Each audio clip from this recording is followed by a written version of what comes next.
Welcome to skill books. मेरा नाम इरफान अहमद है। आज हम एक्सेल का बहुत ही पावरफुल एक फंक्शन है ईओ मंथ के नाम से। अगर आपने एक्सेल में डेडलाइंस और ड्यू डेट्स की कैलकुलेशन करवानी है तो ये बहुत ही अहम फंक्शन है।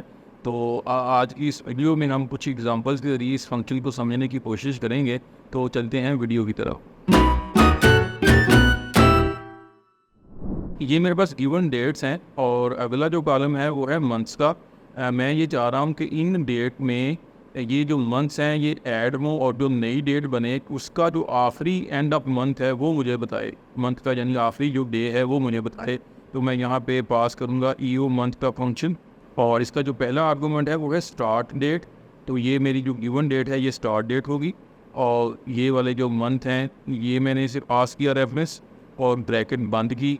तो ये जिस तरह से देखें ये जिस बुक में ज़ीरो है तो इसलिए ये करंट मंथ को ही मतलब उसका आखिरी जो डे है उसने हमें यहाँ पे कैलकुलेट करके दे दिया है।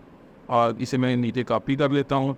तो अब ये स्पेसिफिक जो मंथ हैं वो उसमें ऐड करके उस मंथ का जो आखिरी डे है वो हमें यहाँ पे निकाल के दे रहा है। तो अगर फॉर एग्जाम्पल एक और दूसरा सिनेरियो ये देखते हैं कि जिस तरह से मैं फर्स्ट ऑफ मंथ निकालना चाह रहा हूँ तो मैं यहाँ पे ई ओ मंथ का जो है वो फंक्शन दोबारा पास करता हूँ और यहाँ पे मैं ये गिवन डेट जो है उसका रेफरेंस देता हूँ और यहाँ पे मैं -1 कहूँगा और इसके बाद ब्रैकेट बंद करूँगा और इसमें +1 कर दूँगा। अब ये करेगा क्या कि ये जो गिवन डेट है इससे एक महीना पीछे जाएगा और उसमें एक डे ऐड करके हमें दे देगा। ये देख लें जिस तरह से ये हमारे पास लेकिन वो जैन की जो डेट उसने दे दी है। इसे मैं नीचे कॉपी कर लेता हूँ।